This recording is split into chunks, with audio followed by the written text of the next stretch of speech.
Recording in open progress. What's today's date? I don't even know. 29th. The 29th, budget hearing for the Finance Committee, or continue the budget hearing from last night.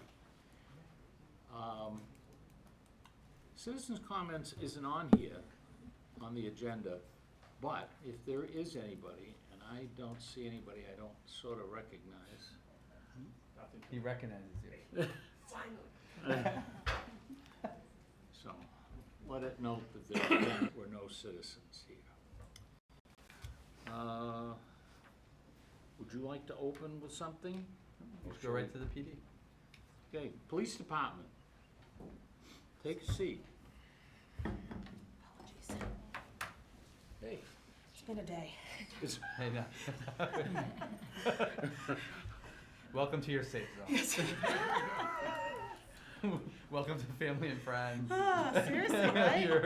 You're in a Get nice, quiet, it's calm, gonna be relaxing place to be, Natalie. We're glad to have you. Thank you. Hopefully we can cheer up your day. If you could just give us an overview of what we're looking at this year. I know it's pretty much last year with necessary increases, but if you could give us a rundown, what you do, who you need to do it, what you would like, et cetera. TJ Lynch, your police chief. Yeah, no, I mean, this year's budget is basically last year's budget with a 2.5% COLA and a few minor adjustments due to increases due to inflation, software, prices go up, things like that. No new programs or initiatives, no additional personnel. Just like in fiscal year 25, we had 58 sworn personnel, we have 58 sworn personnel this year as well. So you might see me introduce a new officer on the 7th of May, but that doesn't mean we're adding another officer to the department. We're just filling, we had 5 vacancies, we've filled 4. We still have one that I won't fill until after we see what happens with the June 3rd vote. And then, like I said, other than that, our increase was 2.9% from last fiscal year to this fiscal year. Anybody have any questions? I just feel it's amazing, quite honestly, when you consider the cost of anything today, that's like operating in a net zero or less. You'd be commended on that. It just happened to work out. I mean, one of the, we had a couple of items that were pretty, we had a lieutenant that retired, so we had a budget for his buyout for his earn time. We do not have that happen this year, so, we were able to reduce that line item considerably. And yeah, no, I'd love to be saying that I'm getting 2 additional officers going to 60, and, what we could do with them and all that, but just financially, it's not in the cards. So, the charge was level service, and that's basically what we gave. Amen. What was your authorization in 2009 or 2001? Wasn't it 58 or thereabouts, and you never got there until now? In the year 2000, we were budgeted for 54. Before. In the year 2000, we budgeted for 54. We only got to 50 sworn officers. The economy started to decline considerably. We never reached 54, and we didn't stay at 50. We dropped all the way to 38, and then climbed back to 46 by 2016. And since 2016, we've slowly been able to put 12 additional officers on, bringing us to 58.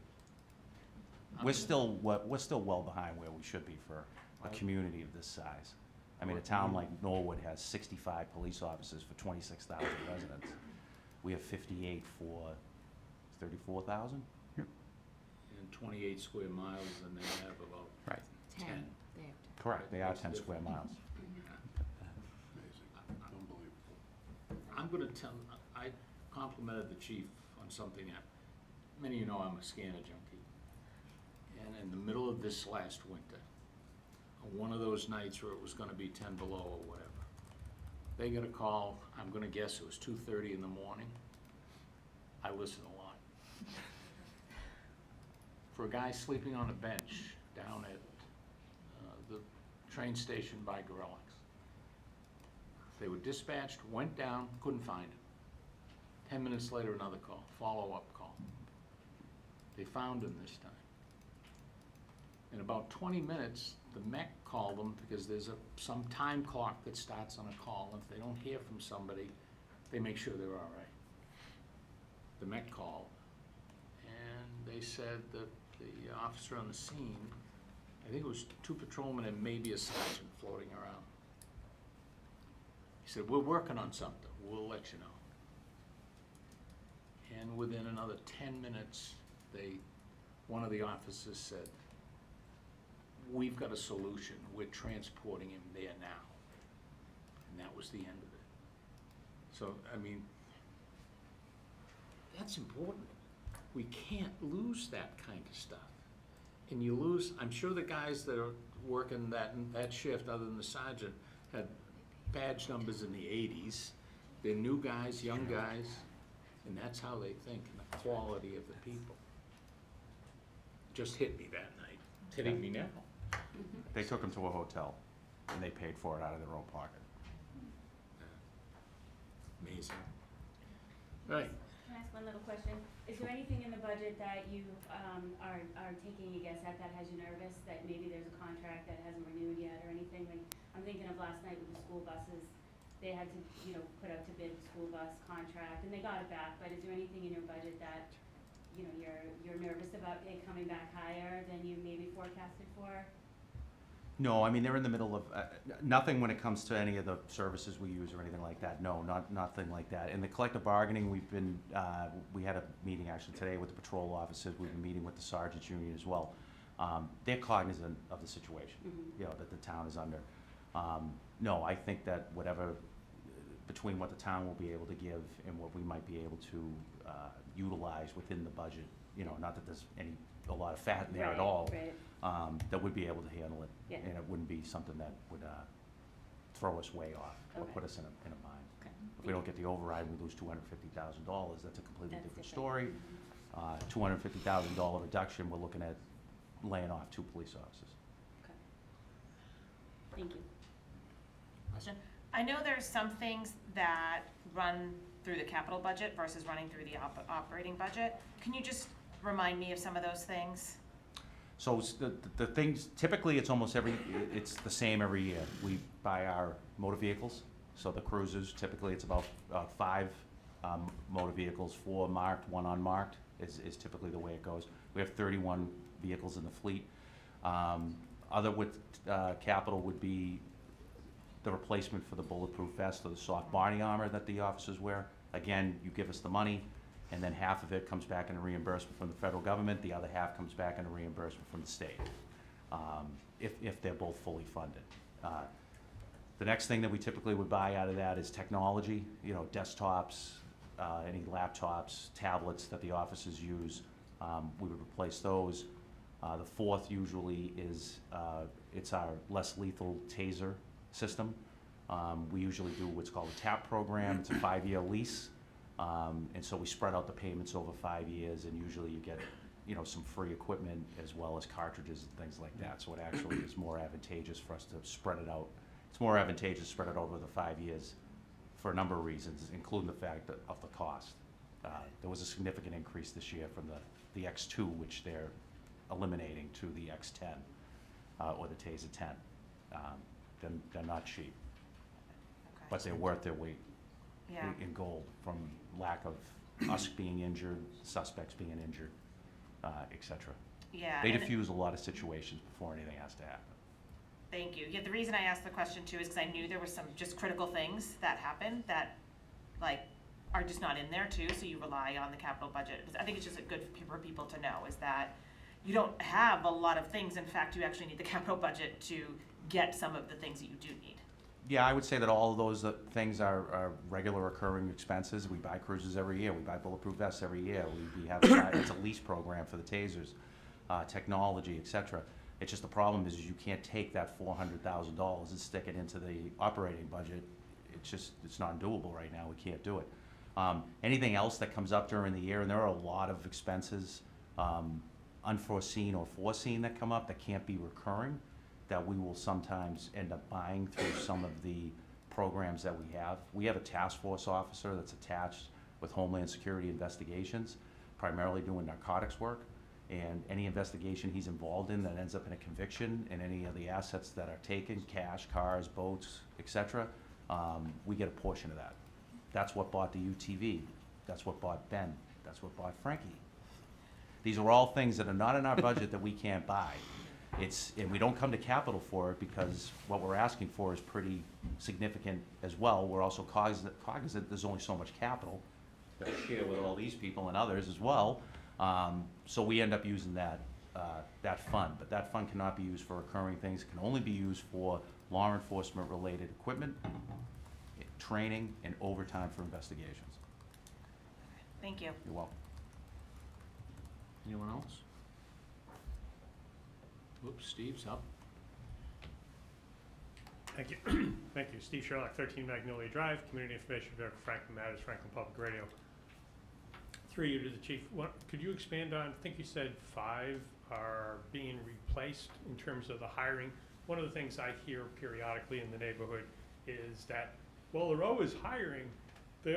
Why are we having a budget issue if row is hiring? But effectively, just restate that you're replacing people. These are not net new. And perhaps elaborate on, I think it's either retirements or some transfers. Sure. Thank you. Lieutenant John Ryan retired after 32 years. Patrolman Jimmy Lawrence retired after almost 40 years. Nicholas Palmieri left as a sergeant to become the chief of police in the town of Upton. Good for him. We lost Michael Gilboy, who, after 23 years working for the town of Franklin, who didn't want to go, but it was time for him to take one for the team, being the family. His wife got a very nice job down in Falmouth, and he and she did not want to have her driving back and forth over the bridge, so he transferred to the Falmouth PD. And Marciano Silver followed his parents, who are a bit older, to take care of them and work down in the state of Florida. So he transferred to a Florida law enforcement department. Since then, we have hired, like I said, you've met 3 of the 4. You'll meet the 4th on May 7th. So they're just replacements. People do retire. Things come up, quality of life related issues. Very rare that you're going to see a Franklin officer leave Franklin to go to another Massachusetts local department. Like I said, Michael was our canine officer for the last 23 years. I don't think he really wanted to go, but it was just a family-related thing, and he decided that he was going to, do that. Marciano speaks for himself. He's going down to help out his parents, who would move down to Florida. And the retirement's good for them. I'm soon behind them. Anybody else? Good. Good. Thank you. Very welcome. Thank you. Thank you.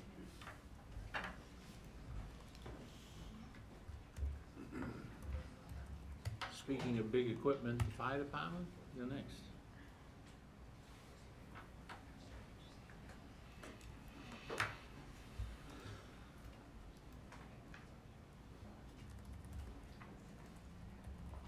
By the way, I was invited to go to live fire training.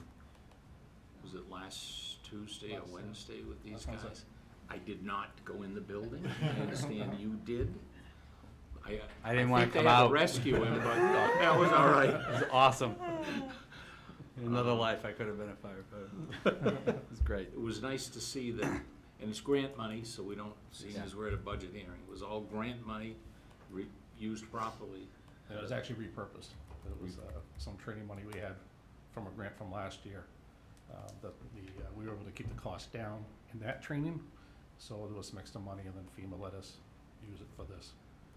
So, But it was nice to see the training going on. oh, definitely. Yeah, especially with the loss of the Milford Burn building. Yeah, they used to train in Milford, and the Milford building has been burned out, I guess. Tell us about your budget. Much like the PD, we're looking at a budget that's not much different from last year. We do have the same increase, that 2.5% COLA. There's some just additional extra money in some of the line items that just accounts for like ambulance callbacks, some of the overtime.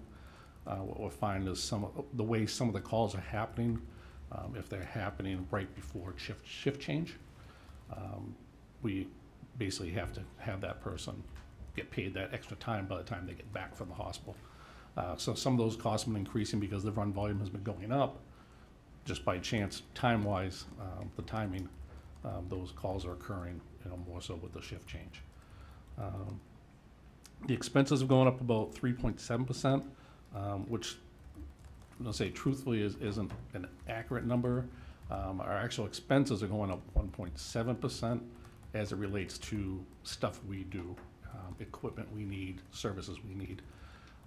The extra percentage is actually due to the ambulance billing. We do pay Comstar to do our ambulance billing. The good news is because we're doing more runs, we're bringing more money in, we owe them more money. So that line item's in our account. So that's actually one of the bigger line item increases because our call volume's gone up, which means we owe them more money as a percentage. Although the percentage is the same that we pay them, Plus, we had a rate increase this year? the as I rate increase, remember. correct. First, it's done every year now, or reviewed every year? Reviewed every year, correct. So this basically level staffing, the way we've been for the past year, gives you that third ambulance, 40 hours a week. So much like the police chief had spoken, any cuts to this, that third ambulance is now, will be off the table. We just won't be able to staff it. Again, Scanner Junkie, it's busy, too. Yeah. Busy, busy, busy. Questions from the committee? God bless them. I'll be at hang tie by 8 o'clock. All right, thank you very much. Oh, one other question. Oh, sure. Equipment replacement. Yours tend to run forever, right? We have a ladder truck in the queue. It's been built. It's been built, It'll be yeah. here sometime in the next month or two. I know we have an ambulance in the queue. Ambulance should be in, last I was told, sometime in August. So When that did should we be order it? January 22, I think it was. January of '22. Think about it. Think about it. Yeah, the ladder was actually ordered, that was January or February of '23. So 2 years, that's unheard of now. They're saying about 58 months is the lead time. And 58 months and $2.5 million. This one that is coming in is 1.9, if I remember correctly. The same thing now is 2.5, pushing 3, correct. and that's in year and a half, 2 years. And it's only gonna get worse with the. It's a 5-year wait. Yeah, That's I think Chief told me 58 months. 15 months. Build time now for a ladder truck, or for an engine. When I got on this committee, we would buy an engine for about 400 grand, 4.5. Somebody local just bought one for 1.1 million. Correct. I'm sorry, a freaking fire truck. Right. 1.1 million, and they're months and years out, years out. Yeah, everyone's buying stock apparatus. It's just quicker, and I think the manufacturers are trying to push it that way, that you kind of take it the way that they're building it, because it moves off the line.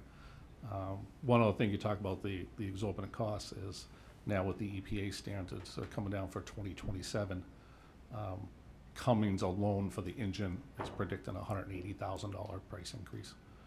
So for the next fire truck, you gotta figure another $200,000 just because of the power plant, with nothing else changing. That's not due until 27, I think. Yeah, 27, 28 is what our plan was, so. Okay, I've said my piece. Anybody, do we have So- any in the, oh, go ahead. No, please. So, just a question. Appreciate the forward thinking and the planning with regards to getting the equipment that you need. But I am curious if, just because I'm not seeing it anywhere, is there a way to kind of quantify the impact of the increased operating expense from having the additional truck? Just how are you, do we know what that's going to cost on an ongoing basis? And I'm not saying that's not worth it, but just. So the new truck that's coming in? Yeah, so, you're gonna have more stuff, so it's gonna cost more on an annual basis to just maintain and continue to operate. You've done from what I've seen historically, it's been relatively stable, you've managed to control it, but I'm curious what the new truck is going to, and anything else like that is going to, how that's going to impact your operating expenses. Actually, very negligible, because the current tower that we have is gonna remain as a spare. Mostly because what they give you in a trade isn't worth it. It's crazy, you're better off keeping the apparatus. Yeah. So there'll obviously some maintenance costs to keep that on the road. The one nice thing is by having that spare, is if the new one ever went out of service for maintenance or to break down, we now have a spare, which we've never had before.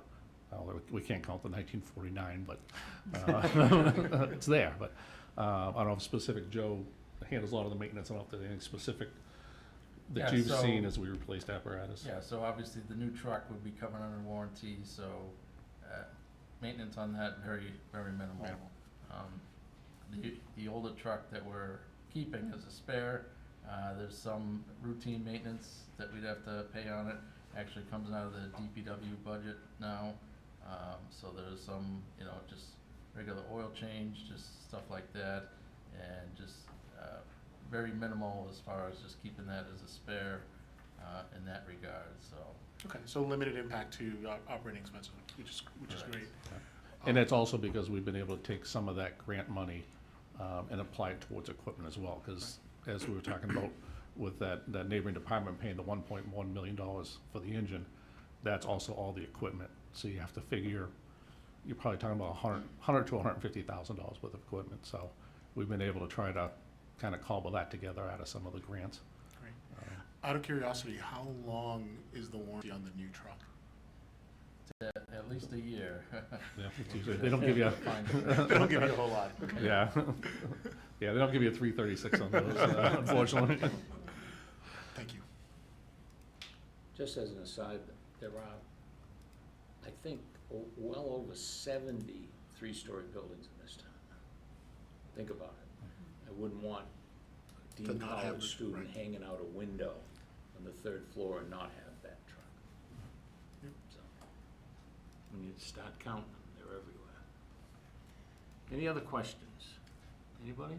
One question here. Should the June override not pass, does the fire department have an idea of what cuts they would have to make as a result? We're probably looking at 2 personnel. We do have 1 unfilled spot right now that we're just kind of holding off to see what happens. So we would not fill that spot, obviously, and then we'd probably lose, obviously, 1 more. We'd have to see what the breakdown is. Like the chief has stated previously, unfortunately, the override did not pass. That third ambulance that we're operating at least 40 hours a week, that would not be in play anymore. We wouldn't be able to staff that adequately for those 40 hours a week. So we'd be back down to just our 2 ambulances that are currently staffed. And then that in turn creates more fees that we pay when other towns have to help us respond, right? Isn't? Well, It's What- actually lost money. Yeah. Yeah. Yeah, because right, they'll bill for it, we won't bill for it. Exactly, right. There's also a little bit more of a cascading effect, as you all know, based off the presentation that was provided to the town council, but, you end up with a longer response time from those other communities coming in, so obviously, we're losing revenue that, offsets a lot of things Yeah. in our budget, but you're also, that service demand, it gets tougher Yeah. to fulfill. And they're busy as well, all those mutual aid departments, so. Does Sorry. anybody know what the dollar value of, maybe Kerry, I'm looking at you, what the income from ambulance operations is in a typical year? March, Whoops. so March, we have received $1,807,000. That's what we received in March, we only have 3 months left. Seems lower than I Yeah. thought. So we, no, we are above, well, remember it's COMSTAR, so I'm sorry, reconciliation may not be in, they're a little behind. So, you probably got 4 or 5 months left for ambulance. Yeah. What we have here is based off a calendar year, 2024, and the total collected we have is 2.3 million. So that's, you know, pretty high, so 2.332,975.25. And that's what we buy the new vehicles out of? No? Nope. No, What- that essentially, 'cause they it's don't- essentially, no, Don't come it's together. general fund revenue, so it goes, the ambulance receipts go into local receipts. If people read the whole budget, you'll see the breakdown of the different categories: motor vehicle excise, meals, hotels, you know, investment incomes, you know, Medicare payments, all this stuff. And ultimately, to Joe's number, which will probably go up this year, well, definitely will in 2025 calendar year, it pays for about a third to 40% of the cost of the fire department. So if you take the cost of the fire department in this budget, it's about 7.4 million, right? So they're bringing in about a third of the revenue to offset the cost of the fire department. So that's important because property taxes are only paying for about 2/3 of the entire fire department. And that's why over the years, I think it was the year before, we added, I think over the last 2 fiscal years, we added a couple of paramedics to get the third ambulance in rotation. And the way that we do that, unfortunately, because we don't want people to call the EMS and be sick or need EMS, right? No offense, but we don't really want people to be hurt. Exactly. But because the call volume is going up so drastically, so people ask all the time, if more people move to Franklin, right? And we grow at a point of 40,000 people someday, which is gonna be very hard to achieve. People say, well, what about public safety? Well, eventually when those people arrive and they bring in, you know, revenue and they're calling the police officer, they're calling the fire department, some of that revenue is captured through the ambulance receipts that helps pay for the staff that we hire. Correct. So it's not all property tax impact for the fire department. And my apologies on that number, you can actually add another $62,000. So the total is $2,395,379.45. We were just looking at a couple additional line items there to add up. Do we have any idea what the third ambulance brought in or brings in? So we don't have a exact projection of the third ambulance as far as the revenue, but we can tell you they transported 77 times last year, and That doesn't seem. so obviously that's a big impact. They had 119 responses, so that, you know, 77 total transports times, if you go to our website, you'll see that fee schedule. That's what's billable, but what actually is allowable based on what insurance they have, it varies. So what exactly we can collect based off the insurance that they have. But what I'm confused about is it never appears on capital that I can remember. So Well, we wouldn't, where does it get if it doesn't, does it just come out of the general fund as an expense?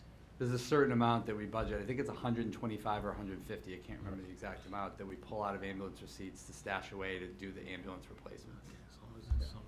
But it's, I just wanna make sure you know that, excuse me, it's not like they come to the Capitol hearing, ask for an ambulance, because local ambulance receipts to some degree has, you know, it's kind of like snow and ice, it has like a statutory authorization to it, so we're not coming in here, like the police cruisers are completely different. The dump trucks and stuff for DPW, the fleet are completely different. Yeah, the ambulances are the one. I wish the are dump one trucks thing could that- bring in revenue, but they usually don't. No. You know, and I don't think many citizens would be thrilled if we started charging people for police car runs, right?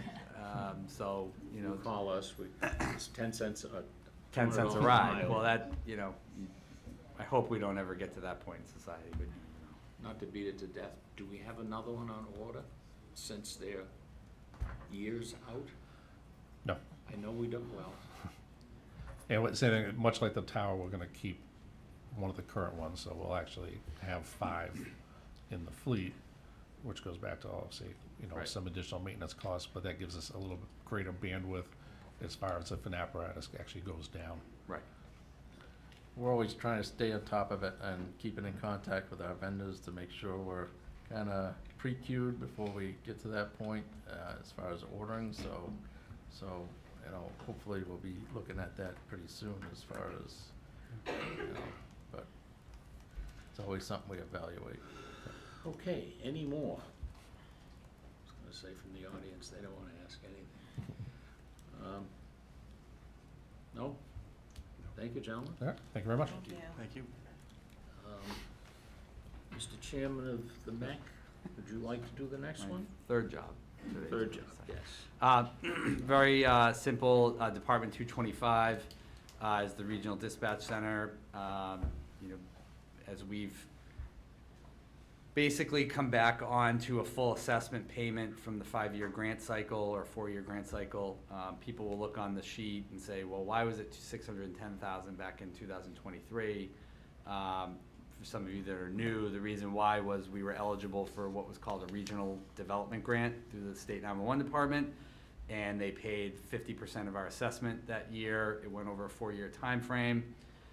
We are now actively working with the state right now, with the 911 department and our friends at the Southeastern Regional Emergency Communication Center, which is called SEMREC, another acronym, which is basically Foxborough, Mansfield, Norton, and Easton. And we are now working together, and we'll probably be signing an IMA next month, intermunicipal agreement,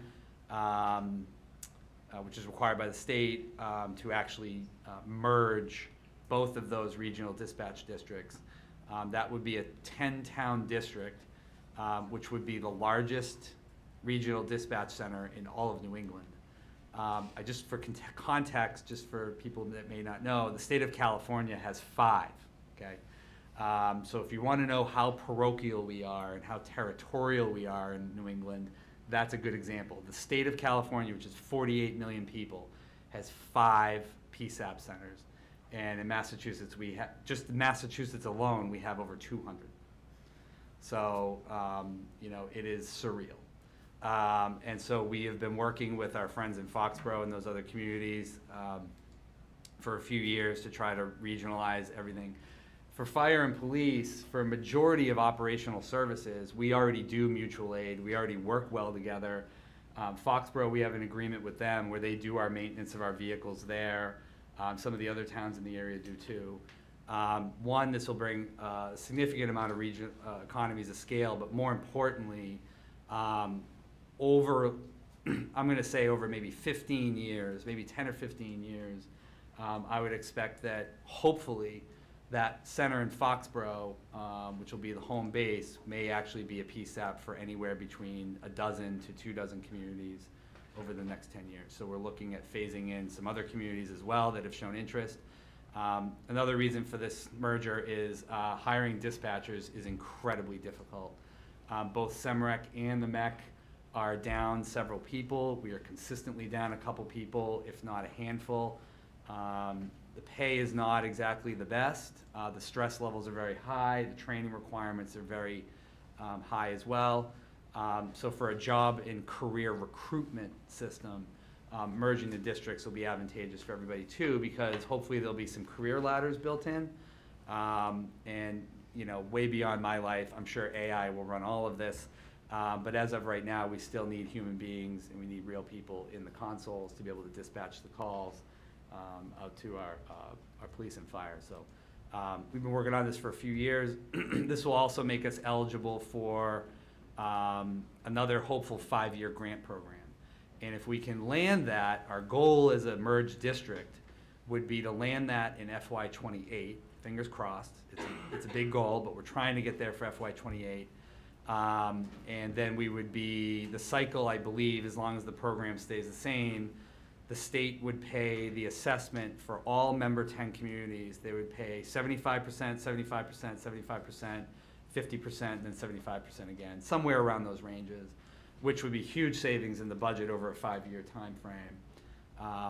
We probably would employ the same strategy we did last time. Some of you are familiar with it. I know they've been on the board for a while, where we kind of used some of the money that was in here in the savings to put into a stabilization account so that we could kind of, you know, when you go from a $600,000 to $1.3 million assessment, that's a huge chunk of money to just make up 1, 2, 3 years, so we kind of phased in some of the one-time monies to get back here, so. That's fresh on my mind. That's really the biggest news of the MEC. Everything else is pretty much steady as they go. The assessment here is 1.3 million this year, which is actually still lower than it was when we first started. So we are managing things pretty well over there. But the job market at the dispatch center is getting tough. People are just going to the next one, coming back.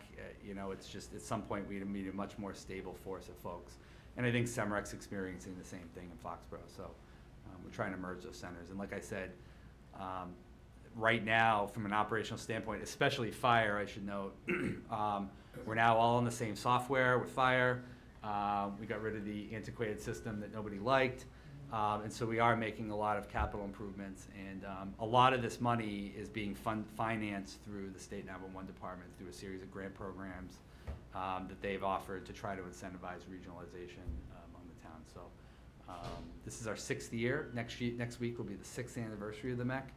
And someday I'll write a book on it, because I don't know how I've gotten through these 6 years doing this, but it's been very fascinating, to say the least. One question, if I had Chief McLaughlin, Chief Lynch, grilling them over there of the quality of the work of the MEC, issues? No? Yes? Chief? No, I think they'd be balanced with it. There's always, we've got 5 towns and there's probably 5 Washington streets, for instance. No, I wouldn't, I mean, there's always gonna be issues, but there's nothing that's over the top standout. The problem is like Jamie already said, that their turnover rate is pretty high. And so they're constantly trying to, train new people, which takes away from the experienced people because they're in the middle field training them, and then the new people, it takes a while to, to kind of get it. It's one of the, as I always said, that a dispatching job in public safety is probably one of the toughest jobs there is, other than, first line supervisor and a dispatcher. They're in the same boat. It's very difficult. But no issues like that. I'm not fond of the RMS system we're working with, so I'm hoping that with the merger, they're getting a new one at Semrec, and it'll probably be the one that we will merge to. So that'll solve our problem. Is that a record system? Records management, a record management system, and the CAD that's with it is called Caliber. It's not very good. But we're patient. So we're, the turnover rate is high, and I think to the chief's point, I think he would agree. I mean, one of the biggest values is retention, because the more familiarity you have with the technology, especially as it evolves rapidly, right? There's always a new product coming in that's better, faster, just like all of our personal lives, right? And to have also the geography of the communities is huge. And I respect the fact that a lot of folks use these positions to then go to the academy, become a paramedic, become a police officer. They're in training for the other job, but when you have that cycle every couple years, it's really hard. And so retention is really the biggest issue that's at all regional dispatch centers, by the way. But hopefully we'll make this happen, and we hope to go live in 2 years. There'll be a building project at Semrec that needs to expand, but we've been having really positive conversations with the state about financing that, so we're very hopeful. I'm good. Anybody? If I could just make sure, so what it sounds like is typically, generally when it's working from, municipality to municipality, you're gonna argue that there's an efficiency, there's a quality of service opportunity there because you're just working with the local town. But the argument here is that by regionalizing it, we can actually achieve economies of scale, improve retention because we're, through advancement opportunities, as well as reducing the number of people we actually need to staff these roles.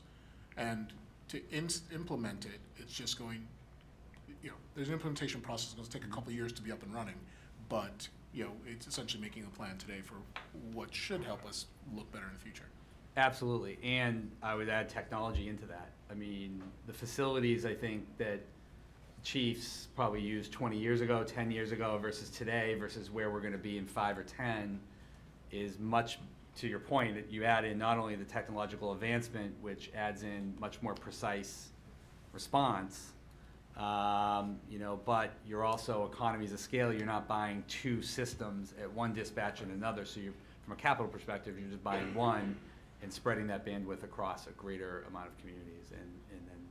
And then also, to add to that, you know, adding in additional communities down the line continues to set those same trends that you just mentioned. So, So it's kind of a cost savings through expansion. yeah, it's a rare example of regionalization that I think is generally doing well. I think the biggest barrier, as I've learned, is just the thing about California. You know, you got 5 PSAP centers for 50 million people. So what the heck is going on here that makes that happen? And it's just local control. It's just as simple as that. And I've said on the record, and I'll say it again right now, you know, at times, and I know I speak for the chiefs on this, having that local control here, walking right out to the dispatch unit in the police station or the fire station is advantageous, right? Like, because you know the person, you know where they're going, that person may live local. So there was a lot to that that was valuable as well, no question about it. But all those people we dealt with for years and decades here locally are gonna retire someday anyways. And, you know, and so eventually you still need to know the local geography. I think that's where technology is going, where with GIS in particular, and everything, the precision of where the calls are is going to improve over time. The issue now is really the people behind the consoles and just getting that, really, that muscle memory going and trying to generate that, so. But you nailed it, those are really the efficiencies that are there, yep. One citizen. Mr. Yes, Steve Sherlock again, Community Information Director. You've heard it before. The one other plug I would add to reinforce a couple of points that I mentioned. Gary Primo, when I did set, I think in February, I did take a tour. If you haven't had a tour of the facility, it is fascinating. The mutual aid certainly is one of the other technical advantages. Having known and seen and respectfully the individualization, now in that center, they know where everybody is and who's available when a call comes in. Right. They don't have to go looking and starting to make the calls. It's instantaneously known. Now, it'll still take time for that transport to happen, but with the technology there, it's fascinating. So I would encourage a visit. Certainly listen. If you can Google Gary Primo on franklin.news and audio. Mm-hmm. He spends 15, 20 minutes, talks through it. Wonderful experience. Certainly encourage that. Yeah. One last question. You may, Confirming, so the max stabilization, I'm glad you mentioned that. Is that zeroed out for now? It is not. Okay, so that'll just sit there until potentially changes or if it's needed? Yep. Yep, there's about 445,000, 450,000, I think, left in it. Is that right? Yeah, Karen? Yeah, about 500,000 roughly. okay, now that we've not been arrested, so no fires, I believe Animal Inspection Department is next. Here he is. Hey, Gus. I choose not to be inspected, thank you. That's okay. Do the same thing, my man. What are you gonna do? What don't you have that you need, et cetera? Good You evening. heard 2 pretty good ones, 3 Good evening, Chair Connolly and the rest of the committee. We have everything we need. We do a fantastic job with the limited resources that we have as far as personnel. We keep plugging away every day because it's such a great town to work for. Seriously, I mean, it's not blowing smoke. I go to other towns and I see how it's run and how a lot of people are unhappy with their jobs. They answer the phone and it sounds like their cat just died. And I'm not trying to be funny.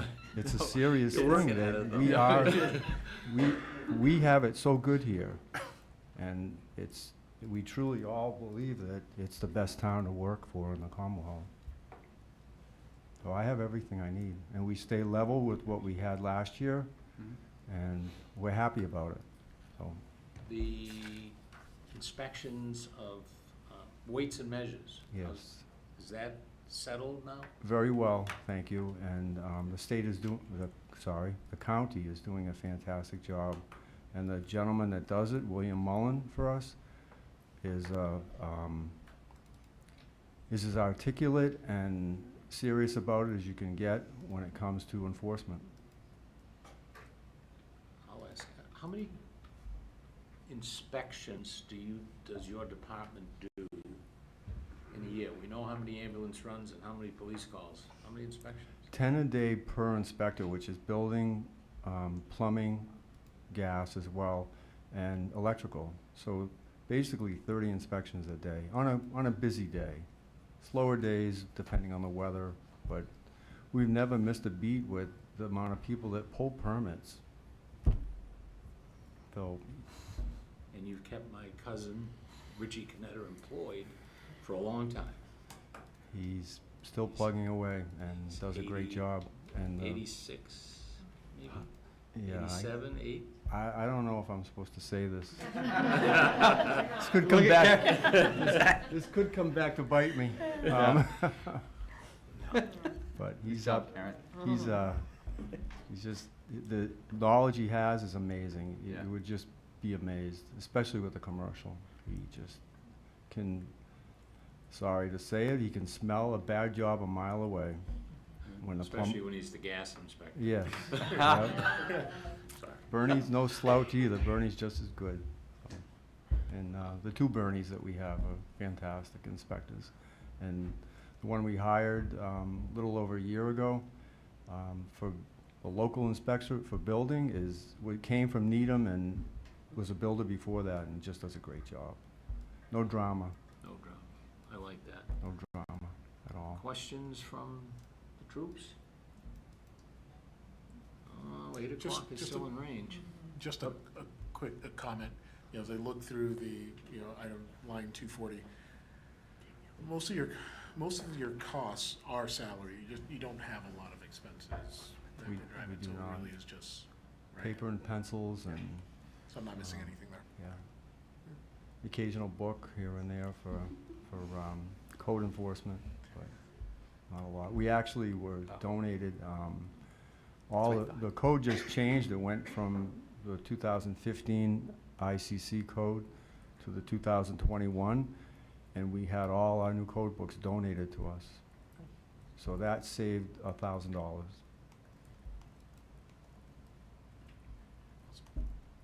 That's it. No, I would No, just. Karen was just, we just wanted to point out that there's I think to Steve's question earlier, which I'm grateful for, there's another one of those postings that goes up online, and I agree with him and others. I've been getting a ton of screenshots of angry people that were hiring new people, and I've been getting questions about all of the jobs that are posted online. There are no new positions. These are replacing people who have moved or retired. In the case of Gus, just so we're on the record, his admin, who was amazing, just left because her family moved out to the western part of the state. And we'll go through it on Thursday, but we are filling that position. But just because I know as many of you may remember, we actually had more administrative assistants downstairs. And over the years, both Daniele and Tyler have basically doing all of the work for 4 departments, 5 departments, maybe a handful of boards and committees where we used to have 4 staff down there. So over time, with Viewpoint Permitting, not only bringing in more revenue through the online permitting system, but we've also been able to reduce costs. So when I hear that, and that's why Karen was waving in the back, there is a vacant position. We should fill that actually pretty soon. We've already done interviews, but people do kind of seem to think we're hiring new people, and we're not. We're just filling the same positions that have been in the budget for years. Well, the And that- people that think that don't come to these meetings. Well, in 60 seconds, we just answered some stuff that's been going around that people are getting angry about and don't really actually need to be angry at all. It's not that you're not hiring new people, you're hiring new people, you're just not filling more positions. Well, we're just not we're not adding Adding any in new You're not positions. creating You're new not positions. We're not creating Right. new positions, but Right. We just had downstairs, I think where Karen was going with this is, our Director of Community Planning and Development is retiring. Our conservation agent will be going on maternity leave, and then Daniele moved with her family out to the western part of the state. So when people see those two jobs that were mine, they think we're adding new positions, and we're not. We're just filling the old positions. So That's Brian's. for those of you, for Brian's position, so for those of you on Facebook, now that you know the truth, feel free to chime in and correct the people that are angry about the fact that we're hiring a lot of new positions that were actually is not true at all. I write an answer. I wasn't And naming you specifically, Well, no, Mr. I do, Chairman. I write it, I Delete it. save it, and then I delete, after I read it the next day, I delete it, and that's a good practice, because then you don't say something really stupid. Or maybe it was accurate. Well, it may have been accurate, but wouldn't have solved anything. That's my point. Mr. Chairman, also, we had staff members that resigned, and another one left and went to facilities, so a total Yeah, of two That's true. staff went to different avenues, and we had no help for a year, and didn't pay those two salaries for the better part of a year. And the same thing with Daniele, she left maybe a month ago or two, and we're not paying her because she's gone. So it's a savings for the town. As long as it doesn't, And trivia question, where does that money go? it's free cash. Free cash. There we go. But you also don't wanna, Helps pay for the police cruisers. and- you don't wanna be short-staffed Right. that causes service to go down. That's the worst thing that could It happen. is. It's tough, but we can do it, and we'll get someone in quick, and we'll be fine. So, Okay, all right, thank you. that was easy. Thank you. Let's see, last night I missed two entire budgets, I don't wanna do it. Animal control. Animal control, So the animal control officer's not here. Hopefully she's out attending to animal issues. No. Or- This Where is is- just for who's- the record, for people that may tune into this later. This is a regional agreement that we have with the town of Bellingham. We supply the parcel of the kennels down by the DPW, and the town of Bellingham manages and administers the whole program. So we get a bill every year. This year it's $104,700. Over the course of time, this has definitely saved probably a lot of money for both communities. Well-oiled machine, and as I say every year, it's another year that goes by, and I'm not jinxing it because I've already said it 9 other years, but Tracy's the best I've ever met at this. I still am waiting, I've never gotten a complaint from anybody in town. The animal control didn't show up. She's fantastic at what she does. Her and Patrick do a great job, so that's really it, and it's pretty straight up. Send us the bill, and that's it. we're not going to the dogs, is anybody? Sorry, couldn't miss it. All right, next to the last of the evening, Public Works. Where is he? There he is. The whole posse is here. I was gonna say. The whole team. Here they come. There's only 2 seats tonight, so.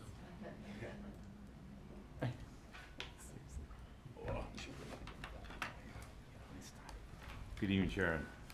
It's been a while since I've seen you. I was telling the boss that the monthly meetings we had for a while, get to see you all the time. So this is nice, catching up. Oh, man. You have brown eyes? Never mind. Yeah. Same drill, if you would. So, What's happening? Where we going? so I wanted, I thought about this a lot, and, obviously, we're similar to all the other budgets you've heard already, okay? And the one thing I've always said about Public Works is our budget, unlike almost all the other budgets, is, our personnel costs are only 35%, but our expenses are 65%, okay? And I wanna go back, not this year's fiscal budget, go back to, FY '24, and this is just a general fund, not the, water, sewer, stormwater, solid waste recycling enterprise funds, but just a general fund. Our budget at the time was just over $6 million, okay? In 25, our budget actually decreased by 4.5%. Remember, we had to make up revenue for the overall budget to assist the schools particularly. Okay, so our budget actually this year is down 4.5% from the year before, okay? Additionally, as we brought up a couple times, we did transfer money over from the fire department. You know, if people crunch the numbers, there's $160,000 from the maintenance that basically playing to Foxborough to take care of their equipment, which is now under my budget. But it did, so my budget this year is basically $5.7 million, okay? The proposed budget for next year, and I'm still dealing with, you know, COLAs, contractual obligations for employees, but I think everybody knows over the last 2 years there's been this thing called inflation that's gone up tremendously that really affects my overall expenses. So my budget this year is basically $6 million. So I have the same, everybody can say they have the same service budget. I've gone down. My budget is truly the same budget it was 2 years ago. The same amount of money, because it's been reduced, okay? You're not filling potholes? No, we're filling potholes. State money. Yeah. And you know, there's a couple of things I think, you know, the efficiencies that we try to work on, that's always ongoing. But, you know, the question always comes up, and I'll try to answer it, is the fact that if, say, the override doesn't go through, okay, well, some of the stuff that, even if the override doesn't go through, is already happening. We, you know, 2 years ago, we had in our expensive budget over $600,000 for road repairs, okay? We're down to gonna be 175 this year, okay? And these are things, you know, the police and fire, and I know some other departments might be losing personnel on July 1st if the override doesn't go through. The things that's hurting the public works is you're not gonna see it on July 1st. You're gonna see a little farther down the road. You follow me? It's already happening. You know, when everybody talks about roads, we can't do all the maintenance that we want to, the preventive maintenance, you know, the crack sealing, the chip sealing, that makes our roads last longer, the big buck items, okay? So that's one thing. The other thing I wanted to highlight was, and I owe all these great spreadsheets to Kathy Moore. She's like, when I hired her, was it like 14 years ago? She was like, I like spreadsheets. But, you know, She's like, I like Excel. I'm like, really? She goes, no, I really do. She loves Excel. It's a great tool for our department because we have to crunch a lot of numbers. Huh? Now Google Sheets. Yeah, now Google Sheets, yeah. Right, Kate? Google? We're trying. So, in our Central Motors division, back in FY14, basically was $650,000, okay? Central Motors is. Central Motors takes care of all the vehicles in town, not just public works vehicles. It takes care of all the registered vehicles. I think Jay says we have like 240-something registered vehicles, but that doesn't count all the handheld tools. We have the generators, the compactors, everything else you can possibly imagine, okay? But in 2014, it was $605,000. This year, I'm requesting $745,000. It's gone up $100,000, basically, a little over that. And most of that goes basically to, we had to add for fuel back in 2023 of $70,000, and another increase in fuel. So basically, the budget over 10 years is basically the same in Central Motors, and we have more vehicles. And there's a reason to look behind that. One of the biggest reasons, I will say, is the town has done a very good job of replacing equipment. And we, you know, we're not driving around junk. So it does need less repairs because we have newer equipment. So it doesn't have to go out as much. Additionally, through the years, we did hire another mechanic, you know, position, and that assists so we can do stuff in-house. I think everybody knows it's cheaper to work on your stuff at home than send it out to a mechanic, to a shop. And we have some very talented guys down there. And additionally, bringing on, a couple years ago, is basically a fleet manager. And he's done a tremendous job of running numbers, getting good prices, dealing with other communities, you know, so we can share things. So, but that's what I wanted to highlight with my budget. My budget's, I can tell you the way we do it. We've worked together for a long time. I basically use for all my expenses 5-year running averages. So we know what's going on. We've made some adjustments here and there. But basically, I mean, my budget's the same as it was 2 years ago. and I still have to deal with, you know, COLA raises and personnel. It's, what, $1 million? My salary expenses, salary expenses, almost $2 million. So on top of that, but we've, that's where we kept it at. Is there anything we're not doing that we should be? That we're not doing? Yeah. There- That's that's an off-the-wall question, I agree. But is there It's a tough question. something we're not doing easily to the roads that would add 2 years to them or something? Because I know, I just saw a bid go out for Houghton Place, which was new Correct. technology, as I remember. Not- Yeah, we were the first in the state to do it. Yeah, That it's- was Washington Street, and it's held up tremendously. And that's a very high traffic road, as you know. We get a lot of people coming in and out of basically Woonsocket down there, but it's high traffic Well, road. that's north, Bellingham is really north. That's true. Just so Yeah. you know. But they go through a small section of Bellingham to come in. Yeah. It's north There's a and lot of south. Rhode Island plates on that road, if you have. But anyways, that road is held up very well. We had to actually deal with the first time the Houghton Place people came in town.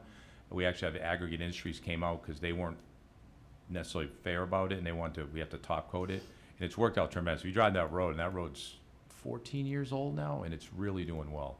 So it's the little stuff that we have to do. It's like, not always the popular stuff, the crack sealing, that's the squiggly lines, you know, we're filling all that so we don't get the potholes. The chip seal, you know, we do a ton of chip seal in town, especially in our subdivisions, you know, we coat it and rough it up. It's the preventive maintenance that we've done very well in this town, you know, over the last 20 years. And that's the thing, like I said, if we don't keep up with that, it's gonna come back to us when, you know, 5-6 years down the road, when the roads start failing, because then it costs a lot more money to repair it. You've heard it from everybody about preventive maintenance, and I know all the departments have. We have what we call asset management plans. It doesn't matter, we have an asset management plan for the roads. You've seen our roads rating, you know. Doug Martin, the water superintendent's done a great job of asset management on all our well stations, our pumps, you know, so we know it's coming, it's just when it's gonna get funded. If you don't take care of your furnace, you know, maybe it's gonna last 10 years, or you can make that thing last 80 years. And it's I'll just cheaper. also mention really quickly, Brutus and the staff gave, you know, I think Doug, Mike, Derek, Kate, I think everybody was at a meeting at the council 6-7 months ago. And when you're looking at what's next, they presented a 40-slide presentation on what's next for roads, snow and ice, water, sewer. I think the water tank master plan is probably a big one. I know stormwater is, and there's a bunch of other stuff with federal mandates, PFAS, my favorite topic. You know, but now people are realizing why it's not like I'm a fan of chemicals. It's expensive to do. And the cost to do it is enormous on taxpayers, ratepayers. But if people are looking at a perspective of like what the next 5-10 years is for almost every division, highway and ground, park and tree trimming, you can go look at that. It's on Bruce's website. Actually, the DPW, I think, has like maybe 4 or 5 presentations about the status of like where operations are at, maybe over the last 15 years, and you can actually look at the last 10 or 15 years worth of stuff of like where we've been going, what we've accomplished, and what's left to do. I'm not gonna throw out the staggering number of how much money of infrastructure improvements are needed, because it's shock. Even us, we're shocked by it, but I think it gives a good idea into what's coming. But I can certainly say that we've presented on the, I think the question of what's next is also frightening, because if you look at the presentation the superintendent I did on March 5th, which is also online, you know, we're looking at $400,000 to $500,000 worth of cuts to the DPW. So, you know, if June 3rd doesn't come out in the right way. So I think what's next, if the override doesn't pass, we're going back to what's lost.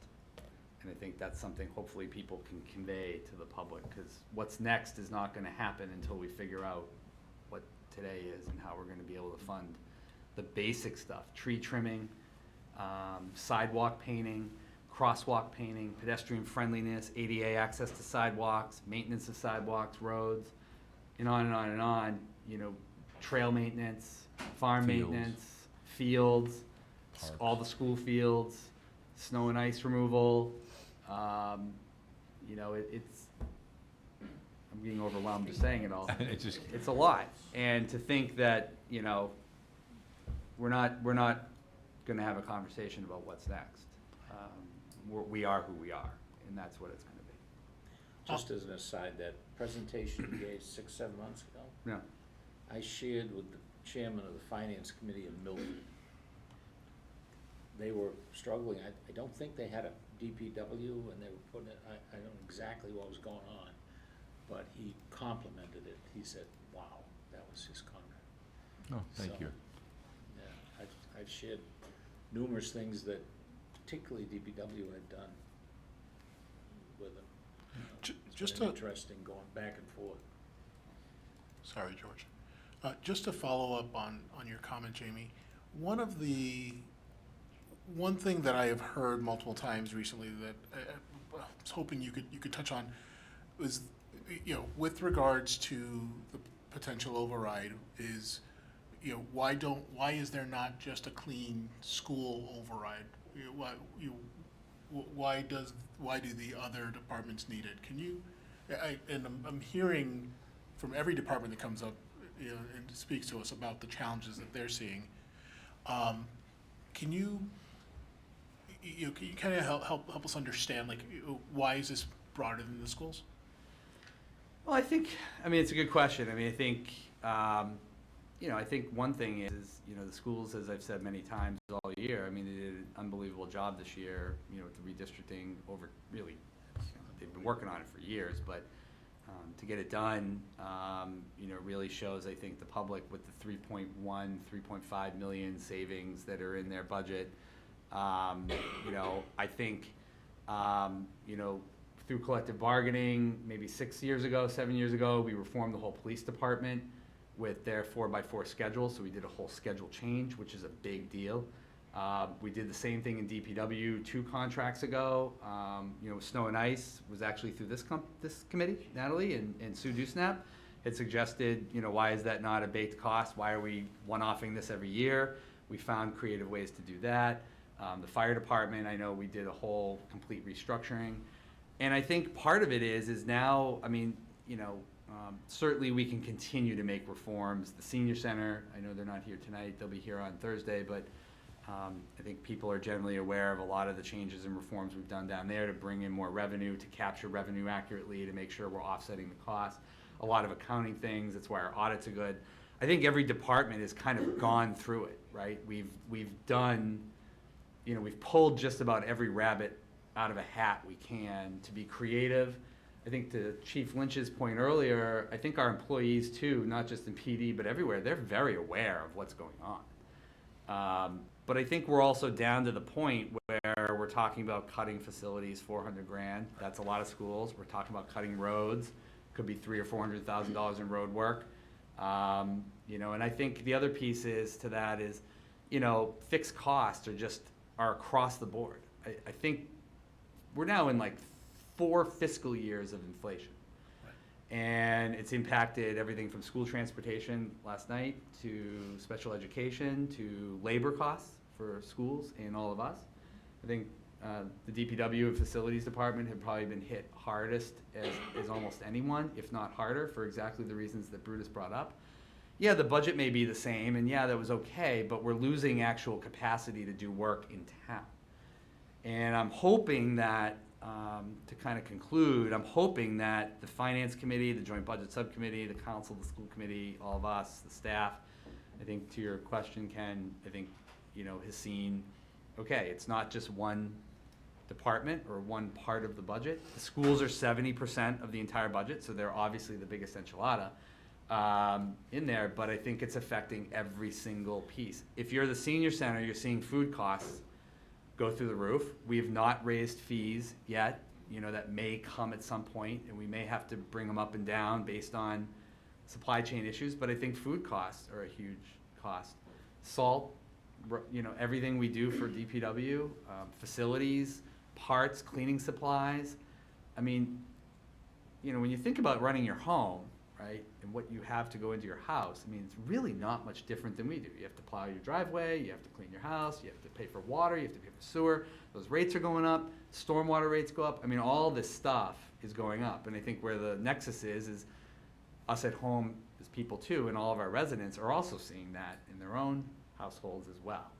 And I think it's been a tough 3 or 4 years. I would love to have believed 4 years ago when inflation really took off at that 10 or 11%. I think we all sat around here at meetings too and thought, well, you know, in a couple of years it'll come down, right? But, you know, inflation may have cooled off, but the prices of goods and services are not coming down.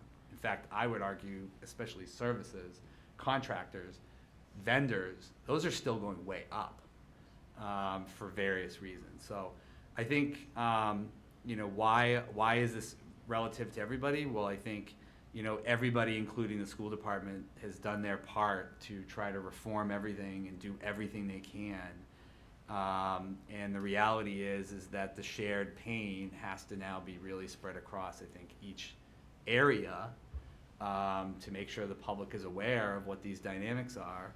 And as you well know, because you watch this stuff and maybe many other people in the committee, just pick up a local newspaper. Milton's got a $9.5 million override today.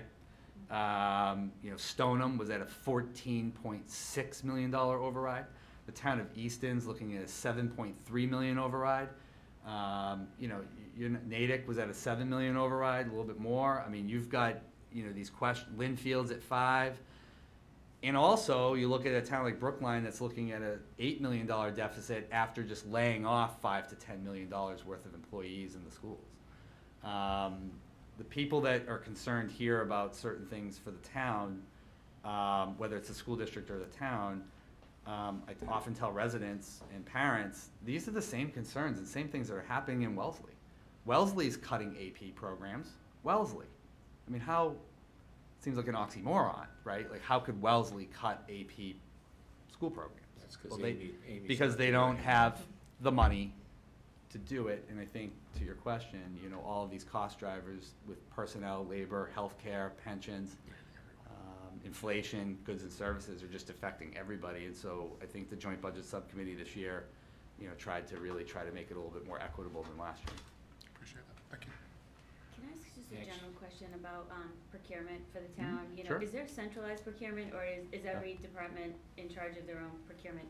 I'm only saying that because you touched on spending, and then my mind goes to tariffs and who's negotiating. You know, and I know our spend probably doesn't have a lot of tariff. You know, we're not buying a lot of, you know, maybe stuff from China. I don't know, but No, I mean, I just- think a lot of goods are I from know. China. We do have a centralized procurement office. Pam is our procurement official. She'll be here. Her department is up on Thursday. I know that because she's on the second floor with the finance team, she's been working very closely with the school business office, even on schools, even on food purchasing through the food services manager, through Colin's staff. Where we can buy things through 30B or state bid lists or avoid procurement for various exemptions, we do those things. We take advantage, I think the chiefs do quite often with the state bid lists. You know, I don't want to go into a procurement lesson, but it is generally centralized.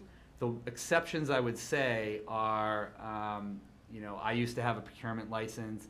I think Brutus used to have one. I know Mike Maglio keeps up his. Doug keeps his up. Derek, Kathy probably does at some point. Carlos did. I mean, all of us at some point either had our license, it's active, or facilities also, by the way. Both Mike and Kevin are licensed. It's called MCPPO, Mass Certified Public Procurement Officials, I think. And so some of them are decentralized, like the town engineer does their own procurements because it's generally around road work. Pam will still put the bids out. She'll still organize the central register. We have one centralized account, but sometimes there are some specialties in which there are exemptions where they just do the purchasing on their own within that department. And we're, under law, we're supposed to use, and we get usually multiple quotes, even when we're not legally obligated to put out a public procurement for 14 days. Oftentimes, we can look around for the best price, and our procurement CPO, our Chief Procurement Officer, Pam, works with all the departments across the board, including the schools, to do all that. So it is one centralized office. And to whoever said it earlier, or maybe it was Gus, there are very few towns that have centralized procurement. So it is another efficiency we have, where it's not like the schools have theirs and they have theirs, we have one person that puts it all out. If you want to see how many bids she puts out, sign up for there's an email that comes out every time she puts out a bid. Okay. Somewhere on the new website, I found it, I checked them all, and every day there's a bid from her for just hot, that's where Brutus went out for the hot in place recently. That's there. There's a ton of stuff there. It's a great question. Anybody else? Do you want to handle the enterprise accounts too? I would assume. Yes. I'm not sure there's a lot to handle, but. It's really, I mean, if you got specific questions, they're pretty much the same MO. I mean, does everybody know what the enterprise funds are? Not to be We confused. have one number. I wouldn't mind a little background on it. Ah, Do you want, or? or you could have them do it, you know. No, but actually, besides just Yeah. what the actual enterprise fund is. The enterprise fund chief, yeah. It's not a tax, it's paid by the ratepayer, people that use it. So in layman's terms, any money that we collect in the water can only be used for water. What enterprise funds do we have? We have the water fund, we have the sewer fund, we have the solid waste, and we have the stormwater utility. So if we collect money through the stormwater utility, it can only be used for stormwater drainage work. We can't use it for ball fields by law, and that's audited every year. So that's basically what an enterprise fund is. Great, thank you. So they're basically the same things. No. I mean, I have the same issues there. Any highlights? I can give you updates, or maybe Doug wants to talk about our big projects that are going Beaver on. Street, yeah. Yeah. Oh, I have a question. Brutus, I have a question. Sure. They're pushing our $35 million sewer pipe, they're pushing it underground so they don't dig up the road. Is that correct? Midwest Mole, that's part of it. Doug, Yeah. you wanna? We Well, finally got under that- 140. Hey, Doug Martin, Town of Franklin Water and Sewer Superintendent. Yeah, so George is correct. There's 5, we call them jack and bore locations, where they excavate a jacking pit and a receiving pit, and they push the pipe, a carrier pipe, underground. And then they'll excavate all that material that's in that carrier pipe out, and then we'll put the real pipe, the pipe that's gonna carry the sewage through that carrier pipe. So they don't. We do that at locations like all the train track locations where we're crossing. That's where we do it. That's pretty much the only way that we can cross the railroad, that they'll allow us to do it. But we also did it going from Pond at Old West Central over to Franklin Village Plaza, Village Mall. We just finished that. We actually had to switch up how we were doing that. So initially it was jack and bore. But because of the soil conditions, they had to actually do micro tunneling. So literally someone went into the pipe and excavated out with a hand shovel. But they got through. Claustrophobia. Yeah. It took a little longer Yeah. Yeah. Just staying on sewer side of things, I think you can see in our budget, really no increase at all. I think it was 0.03 or something like that, percent. Really even, steady flow, expenses there, doing all right. Electricity is obviously our biggest number, for sewer. We have 23 lift stations. So obviously we've got to pay for all that electricity to move that sewage. And just keeping up on maintenance, that's the biggest thing. Bruce, we talk about it all the time. We try to do the preventative maintenance things so that way we're not doing the bigger project, big number of things. And obviously we've been able to do it for 110 years for Beaver Street. Hopefully we can do it for another 110 years with this new project. Now, there's an accounting question. Your salary is paid out of the water sewer, Yep, I'm 50% water, 50% sewer. so that gets, in effect, the town charges, help me, that charges the water, the The money is sitting in water sewer, has to get transferred to the town, because you get paid by the DPW. No, I actually get paid out of the enterprise account. What about people that do both? Are there Kathy's some- probably best I to. mean, Yeah. Brutus So has in gotta the, be in the on all. budget narrative document, deep in, we have a title called split. And so we denote that, and there's different ratios for different people. We're obligated by law to do that. If you have a specific question on the position, I bet you Kathy could probably answer She's got a spreadsheet for close that. to the ratio of, like Kate, for example, in GIS comes definitely from a portion of her salary comes from every Everyone, account. yeah. Because GIS affects every single part of the DPW operations. Correct. Doug's a little different because almost all of his work, if not all of it, is exclusively from water and sewer. So he's a bad example to use because I'm a bag. And we have, like, obviously, Right. we have crews that are just Right. water, crews that are just sewer. Except when they Where- plow. Except when they except plow. when they plow, but that's out of snow But and they ice. get paid out of snow Yeah, and ice. so, yeah. But there's a lot of money Where moving you around. see it more is obviously our administration support, Brutus, Kate, engineering. That's where we get the, For kind of example, everyone's like paid an out of different administrative buckets. assistant in DPW is paid out of the general fund money. They're paid out of part water, part sewer, part solid waste, part stormwater, because they touch every department. They'll get a phone call, they could help anyone. They do water utility billing. So they're split between every department, and every payroll, a piece of their pay goes to that budget account.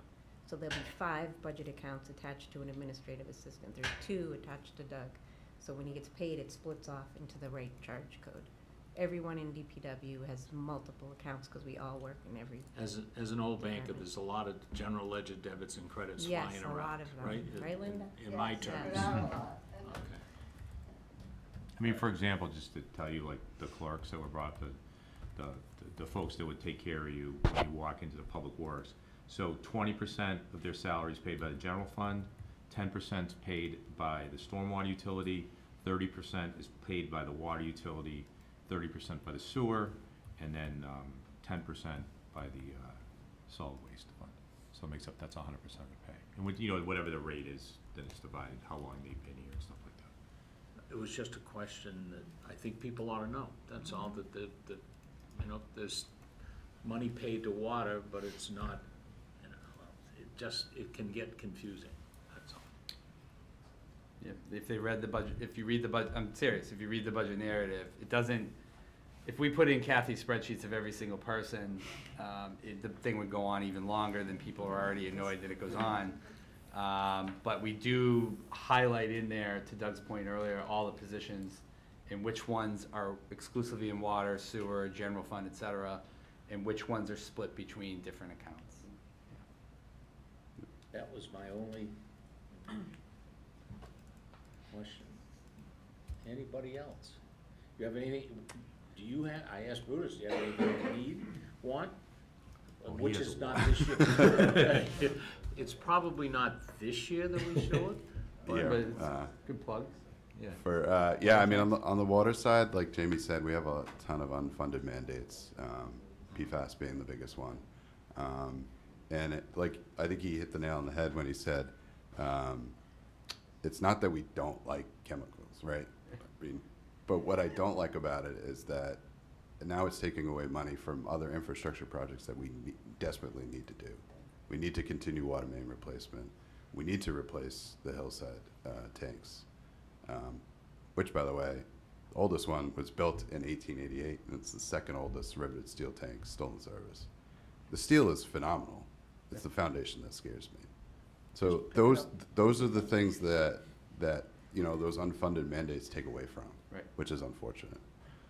But just from an operation budgets side of things, you know, we're seeing electricity go up on the water side. Chemicals, that was $100,000 just last budget cycle. That if you see the changes from each year to year, that went up, and that's all due to inflation.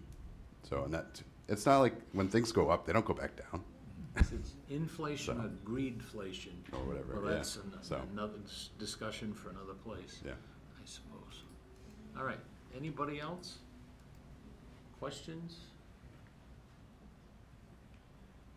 Okay, I think for this evening, unless I missed a budget, there's nothing on the back, so I'm good. Committee comments, anybody? Things that you didn't hear that you wanna hear? That kind of stuff? Anybody out there that would like us to look at anything? We'd like to start this year renewing, perhaps in Natalie's format, the Bill Dowd deep dive stuff, so be prepared, we'll be coming to looking for you. My format is not scary, it was just meant to, like, people are gonna be like, what does that mean? I just thought it would be great to give you guidance, because it's very much like, hey, come present to us, and that's hard too, right? Like, you have jobs and all of that, so it was to give guidance of like, hey, here are 5 things that we're looking here for, here's a format, to make it easier, so that you can pull it together easier, and we get the information that we want, so. Cool. Okay. Entertain a motion to adjourn? Motion. Second. All those in favor? Aye. Opposed? I'm 25 minutes late to hang time, but we're good. But you're still gonna have hang time.